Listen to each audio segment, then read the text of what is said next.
matana to the Jewish people, that they will be able to be in a position to buy themselves.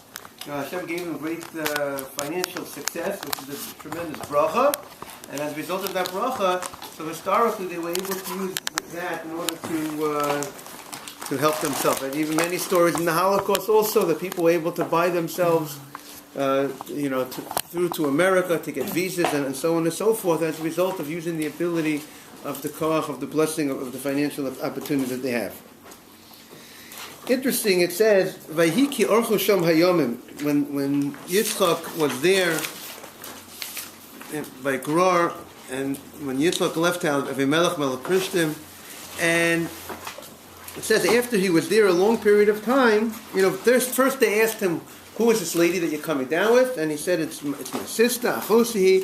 He was afraid to say it's my wife, as opposed to because maybe they would kill him because of her, to get rid of the husband, and therefore she won't be a married lady, and they'll marry her.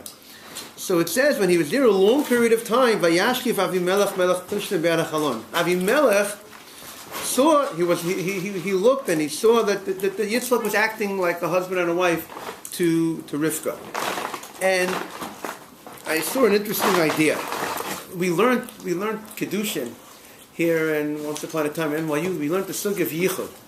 And if you recall, at the end of Kedushin, it says in the Gemara in Pei Aleph, it says, Misyachid Odam Imachoso V'dorim Imo. It says that you could have Yichud with your sister. You could be alone in the house with your sister. There's no problem with being alone in your sister. And the Mishnah said, and it also says you could live in the same house. You could live with your mother. It's just you have someone, just a child, a man with his mother. They could live in the same house. So Rashi says, "Aval eino dor tomid b'yichud etzla v'bayis." When it comes to a sister, a lot of people I don't think are aware of this halacha.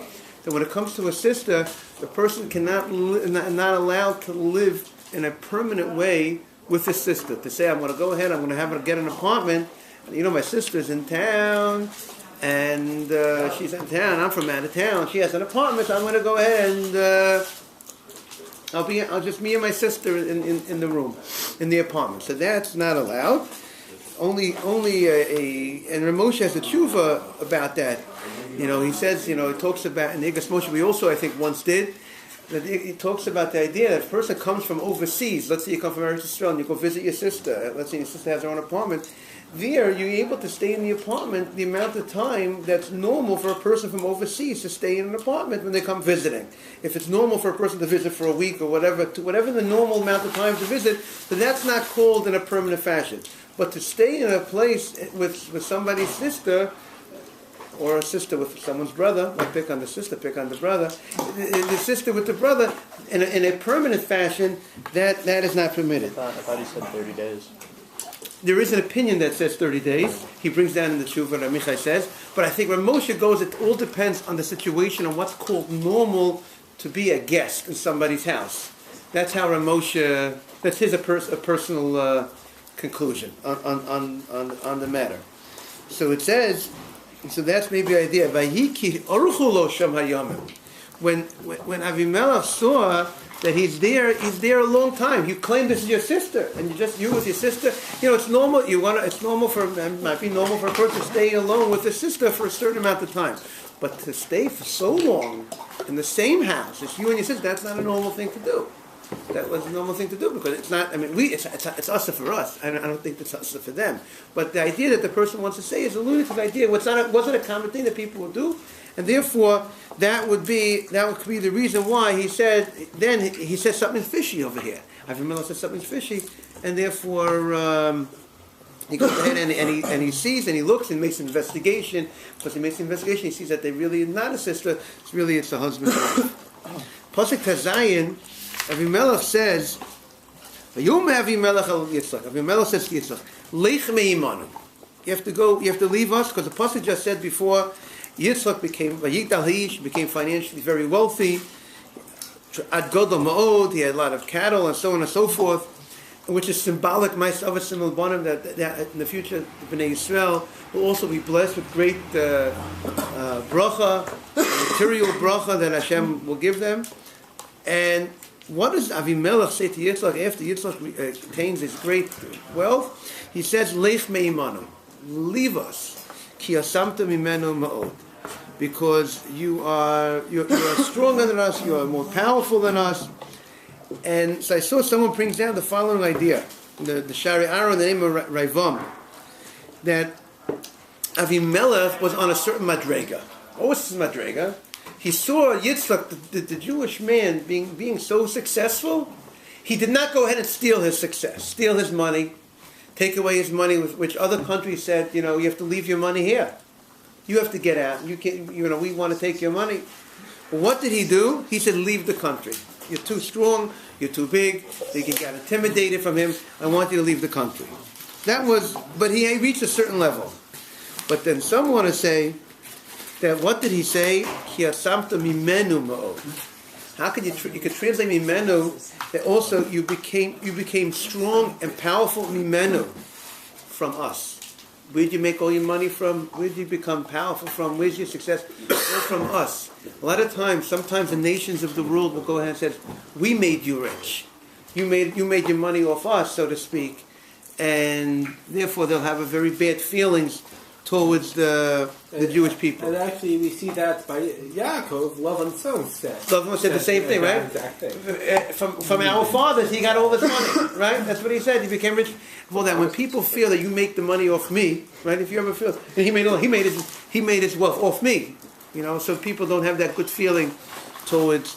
What do you mean? He was an honest businessman. What did he do? But if you look at an honest businessman who's doing that, but you say I made him rich. Then you don't have the proper feelings. There's an amazing Ramban, because you look at the psukim say, "Vayirivu ro'egra imro Yitzchak leima lono hamayim." It says there was a fight over different wells. It says the Avdi Yitzchak dug a well, they found a bear mayim chayim, and what happened? The shepherds of Gra fought with the shepherds of Yitzchak on the first be'er. Then Vayachlu be'er acheret, they dug another be'er. There was a fight on that also. Vayikram shma sitna. And then they dug another well, another be'er, and there was no fight on that one. And they called that name Chovos. Because Yitzchak said, Ki ata now hirchav Hashem lanu, Hashem has made it spacious for us, no fighting between of us, and we be fruitful in the land. So, it's a nice story. They fought, the fight with, it's a nice, interesting story. There was make the news, right? What, makes the news? There was a fight over the first well, there was a fight over the second well, and the third well is no fight. Now, obvious question is, what is the meaning? There's very deep meanings to here. And the Ramban says, at the Pasuk, in the Pshutei Hasipa, we don't understand what is the purpose. Everything in the Torah, every pasuk, every word, Torah means teachings. Everything is to teach us something. So, aim b'pshutei hasipa to'elas.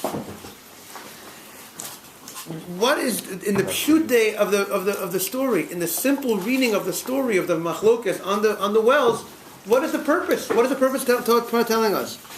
But the Ramban says, yesh bedavar nista besocho. There's a very hidden meaning here in this story. The pasuk is teaching us what the future is. When you look at the Chumash, when you learn the Torah, it's hafach ba the kula ba. Everything is here. The future is here.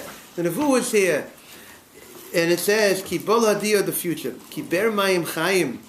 The ber mayim chayim is alluding also to the Beis Elokim. Referred to the Beis Hamikdash is also referred to as the ber mayim chayim. It's a spring of fresh spring of water. We know Torah is Chaim. Torah is the Mayim Chaim. Torah is compared to water. And he brings the pasuk in Yirmiyah. Kor Mayim Chaim es Hashem. And Yirmiyah, Yiperik Yitzayin, pasuk is Gimel. And therefore, he says the first Beis HaMikdash and the second Beis HaMikdash, it's the idea there's going to be fights against it, there's going to be Muhammad, there's going to be wars against it. The enemy is going to destroy it. So finally they'll destroy both of them. But the third Beis HaMikdash, the third Be'er Mayim Chaim, they're not going to destroy him. It's going to be v'lo ravu aleh. There's not going to be any destruction against the third Beis Hamikdash. It's going to remain, and that's symbolic of the third be'er. And I saw interesting in the name of the Shlah. They quote in the name of the Shlah that the pasuk says Mamlo is called the name of Shlo. It says, Ki at, but the third be'er, the third well, it says, Ki ata hirchav Hashem. Now Hashem has made it spacious for us. We know, it's, when is the third base of Mikdash going to be rebuilt? It could be Hayom. It could be today. It could be now. It's all dependent, the ata, now. It's up to us, depending on us, and our actions and so on. That will make the big difference if we do what we need, ki ata, if we do now, if now we go ahead and do the right thing, then the Beis HaMikdash would be rebuilt now.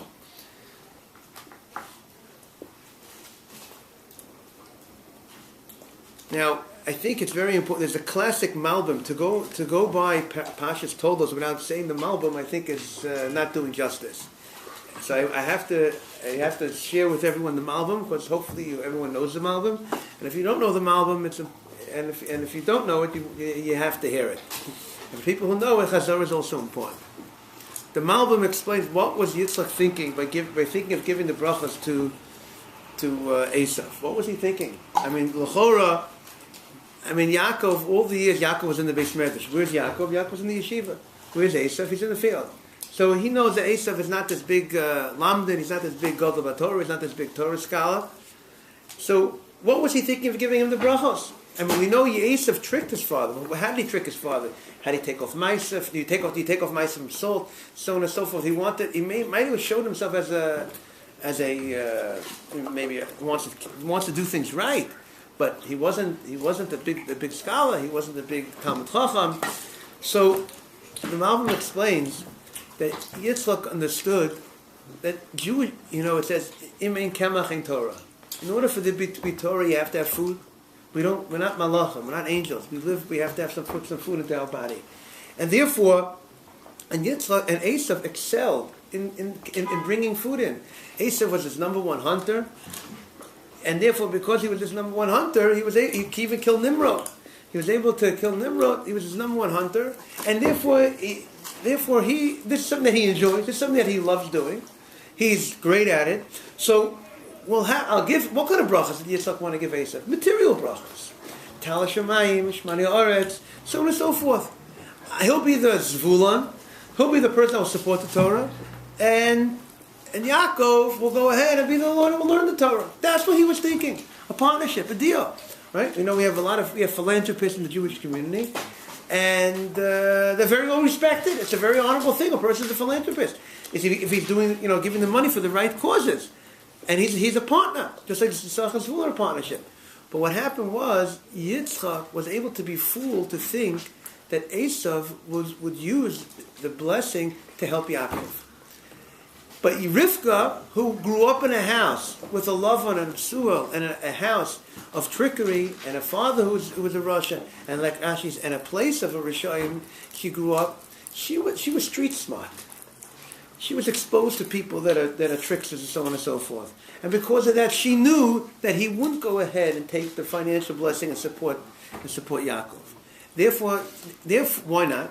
Because the way it goes, who do you support? Who do people give their charity to? You give charity to something you appreciate the work that they do. If you appreciate the work that they do, therefore you'll give charity to them, right? If you don't appreciate the work, you're not going to give charity to them. So Rivka, by seeing that Esav wasn't really interested in mitzvahs, Esav did not keep the mitzvahs. Yitzchak thought Esav keeps mitzvahs.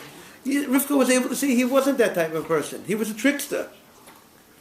And being a trickster, a shakran, a liar. Totally against what the Torah is all about. Not living a truthful life. As we say, he was a Gilarai, Shpichandama, Vodazara, he did all these different Averas. So therefore she knew he will not appreciate the Torah to go ahead and support it. And therefore she said, who has to get the brachos? The brachos have to be given to Yaakov. The material blessing have to be given to Yaakov as well. And therefore, the material gets given well. And therefore today we have in Yisachar and Zavul, we have in Yaakov itself, we have the split. We have the Yisachar, Zvulun, and Yaakov itself. So that sheds a lot of light on what Yitzchak was thinking. And yes. To add to that way, maybe we can see what was Yitzchak was also planning to give a bracha to Yaakov, and that was the bracha that he actually gave to him afterwards. The spiritual bracha. Later on, The Birchas Avram. Birchas Avram. Right, very good. The spiritual bracha. Now, there's an amazing Rashi in the Parsha. And the amazing Rashi is not what Rashi says, it's what Rashi doesn't. What Rashi says he doesn't know. At the end of the Parsha says that he sent, that after Yaakov is sent away, the Pasuk says, after the brachas were given, after the whole story, the brachas were given to Yaakov, not to Esav. So it says, Yitzchak sent Yaakov, he went to Padan Aram, to Lavan, who was the son of Besuel, the brother of Rivka. And who was Rivka? Aim, Yaakov, and Esav. Rivka was the mother of Yaakov and Esav. Don't we know that already? Rivka is the mother of Yaakov and Esav? So what is the Pasuk telling us? And he's coming to say it's the mother of Yaakov and Esav. So Rashi says, Eini Yodea Ma Bolu Amdeinu. I don't know what it's coming to teach us. Rashi says, I don't know the answer to the question. Obviously, the Rashi researched it and asked many people. He had a lot of Rabbi and Rabbi. He did not feel, he didn't have an answer that satisfied him. So he says, I don't know. So I think this is a big lesson to us, how we analyze things in life, in Judaism and Torah. There are certain things we might not understand why. The Pasuk says something, or something, there's a certain halacha we might not understand. We have to be honest and say we don't know. We can't just say things that are, say things which aren't true, just to get out of a question. We have to be able to say, Ini Yodea. Lam Yishon Chalom Ini Yodea. And I think the problem, in certain colleges, there's certain courses where they analyze the text, the Bible text, and if they have a question and they don't have an answer, so they say they come up their own conclusion what the answer is, even though it's not correct.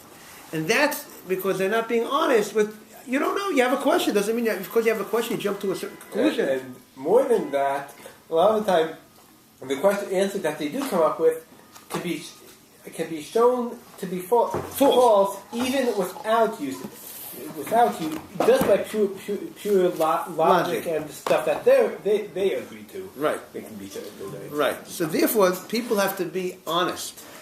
And when you approach the Torah, Rabbi Akiva Eiger, you see Rabbi Akiva Eiger says, Sarachin, I have a question, Sarachin. Of course there's an answer to the question. Of course there's a reason. There's a reason for everything. But sometimes we might not know, and we have to go further.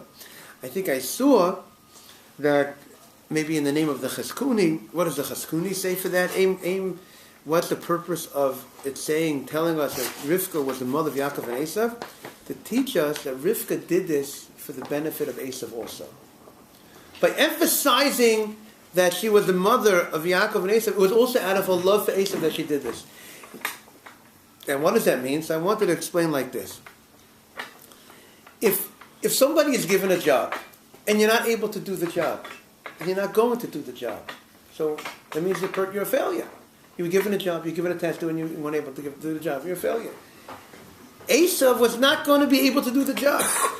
Esav was not going to be able to do the job of being the supporter of Torah, of fulfilling his role in the Jewish people.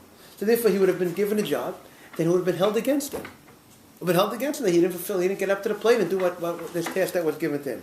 And therefore Aim Yaakov Esav, by saying that she was the mother of Yaakov and Esav, what really is saying is that she did it out of love for him, that this would be for best for him also. Because he's not ready to do this. And he won't do it. And therefore it would be held against him that he was given a role to do and he did not live up to it. We'll just end with the idea when it says, Vahi ki zaken Yitzchak v'techena einav me'ros. Yitzchak couldn't see, and therefore eventually he goes ahead and he gives the brachas to Yaakov instead. So Rashi brings a tanchum, a different reason Rashi brings. Why was he blind? One reason Rashi says in order that Yaakov should get the brachas, shouldn't be able to recognize Yaakov. So we see from there, sometimes Hashem does something. Now there could be 1,000,001 reasons why he was blind. But maybe Hashem does certain things for certain people. We might not know what the reason is. But obviously there's a reason. It happened to Yitzchak. He became blind, was all in order all for the purpose of the future, that Yaakov should be able to get the brachas. I did say it was the last thing that I will say, but maybe I'll just end. But I want to just mara mokum to everyone. The Ramban is also very, famous Ramban, that the Ramban says, because also having the situation in Eretz Yisrael now, so it should be a big schus for all the people in Eretz Yisrael, that it says, Vayishma Mishmarti, the Pasuk says about the Jewish people, the Yishma Mishmarti V'Sorasai, it says about Avraham, that they kept.